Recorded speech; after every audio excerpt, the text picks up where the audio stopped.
Hello, everyone. It's Jamarl Thomas. Welcome to the Progressive Soapbox. Guys, so I told you I was going to have an amazing guest.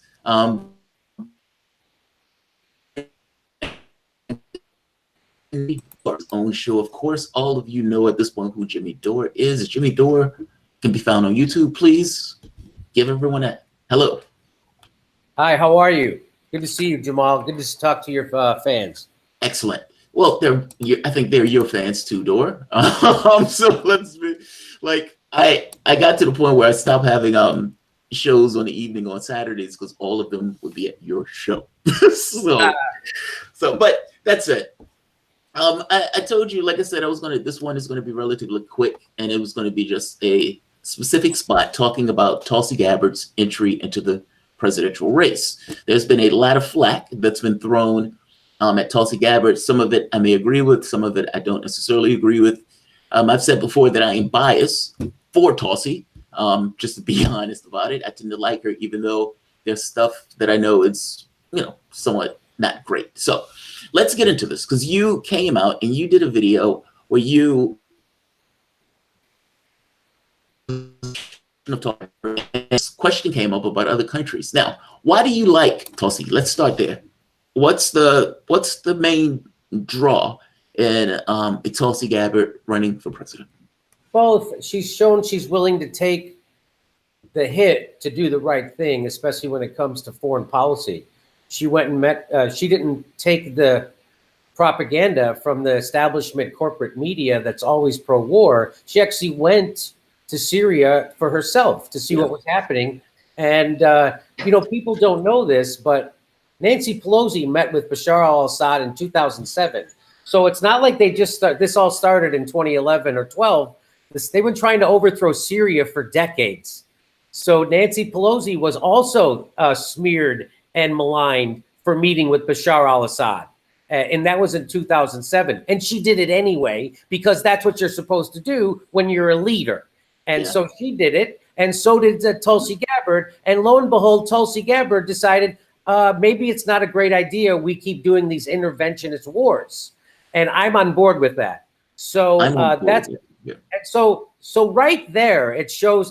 And by the way, she's a veteran who participated in these illegal wars and saw her friends die in them. And so now she has a very, very different perspective than most people. And and her perspective is one of that we shouldn't be doing this. And if we're going to use our military, it has to be right.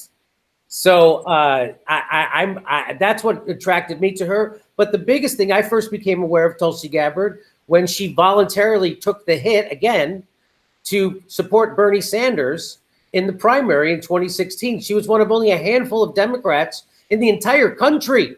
That was in the entire country that were on board with Bernie Sanders. Even Elizabeth Warren wouldn't endorse Bernie Sanders. So and by the way, she had to step down from the DNC to do that. So she was willing to lose a prestigious position, and she was losing to take the slings and arrows from her party and to do the right thing again. And she did it again. So that was my introduction to Tulsi Gabbard, and that's why I really like her. One of the things that got me on Tulsi's on her side when she went to Syria, that thing going to Syria, and she comes back and everybody is hitting her with it. Everybody's like, "Oh, you're meeting with terrorists. Please tell me you didn't meet with terrorists." Right. And she's talking to Jake Tapper when Jake Tapper is intentionally doing an interview trying to hit her in the knees. And she brings up the point, "Hey, we need to stop supporting terrorists, Jake.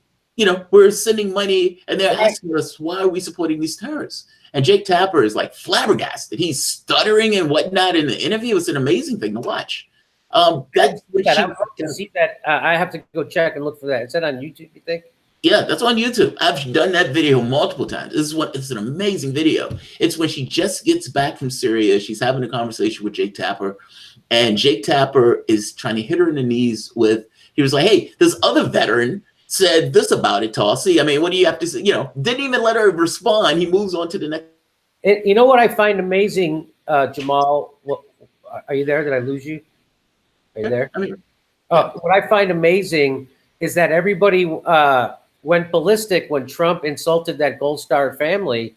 But you can smear a veteran, she served two tours in Iraq. You can smear a major in the military who actually has been to war and is an elected official without no repercussion. Everybody's on board for it because she didn't vote for Hillary Clinton. Because I mean, I bet she did vote for it. She didn't support her in the primary. Yeah, she didn't support her in the primary. She decided to go for Sanders. Right. Do you think a lot of the flack that people are hitting her with is because of that, like this kind of bad blood coming from the primaries itself? Of course. Yeah. Of course, that's what first of all, she stands up against the military-industrial complex, and she goes against the narrative. She gives a counter narrative to what we're doing in the Middle East, and you're going to get. I've been called a Putin puppet for that. I've been called Putin's buddy. I've been called Assad's apologist. It's if you go against, and you know what I say to people when they say, "Oh, you're an Assad apologist," I'm like, you know who Assad is fighting? Who is he fighting in Syria? He's fighting ISIS and al-Nusra. So if you're against Assad, does that mean you're for ISIS? Yeah, that's always a weird argument to me that people make. It's like, just because you're against us using the boot of the U.S. military and us spending trillions, dollars a year, because you're tired of that and you're sick of us doing that, that somehow you're in bed with the terrorists. I mean, in bed with the dictators in this case. It's utter nonsense conversation. Hey, I don't want to spend the resources of the country attacking other countries. Oh, you're a Putin puppet. No. I just don't want to spend the resources of the country attacking other countries. There are better things to get with our money. That's not an honest debate. And so that's why I put out that video that said debunking the smears. I didn't debunk the honest criticism of Tulsi Gabbard. I debunked there was lots of smears out there. And one of them was that somehow she's an Assad apologist, or somehow which they're really saying is she's an enemy of our country. Yes. Which is just like amazing that when Trump does it, the whole world, every neoliberal in the world and Clinton voter goes crazy when Trump does it, but they can do it to Tulsi Gabbard themselves, those same people who went nuts. And another thing they're doing is a lot of people are tweeting out a screenshot of when David Duke endorsed Tulsi Gabbard. And but what they don't do, and the reason why they're tweeting out a screenshot is because if they tweeted out the tweet, right underneath it, you would see Tulsi Gabbard responding to David Duke saying, "You don't realize that I'm half Polynesian, that my father couldn't drink from whites-only water fountains? I totally reject your white nationalism. Keep it to your..." So they don't want people to see her rejecting and denouncing him publicly in real time. And so they disingenuously, and what I call dealing from the bottom of the deck, they'll show that screenshot. Really? So that just show that what that does is reveal the poor character of the person trying to criticize Tulsi Gabbard. It doesn't reveal. And then what that also does is when they go, "Oh, David Duke likes her," what that does is, so David Duke now gets to pick our Democratic nominee. So if he says, "Hey, I also like Bernie Sanders," he's off the table too. If he says he likes Elizabeth Warren, we can't vote for Elizabeth Warren. Trump endorsed Nancy Pelosi for Speaker. Yeah, I know. Some of the arguments that are against her are nonsense. Like, so that's why I put my video out. It was debunking the smears. There's legit criticism of her out there for sure. Yeah. So because some people say, well, she's on board with the drone program. Hey, so is fucking Bernie Sanders. So is Obama. I mean, so is Obama. So is Clinton. So is going down the line for the president. So you know what we do? We put pressure on her over that. Let me ask you this. So two issues. I've dealt with the LGBT issue, and I'm not even going to ask you that one because that was something that I hit in one of my videos. Yeah. But her policy with regards to Modi, her being associated with the Indian Prime Minister, and torture, so both of those.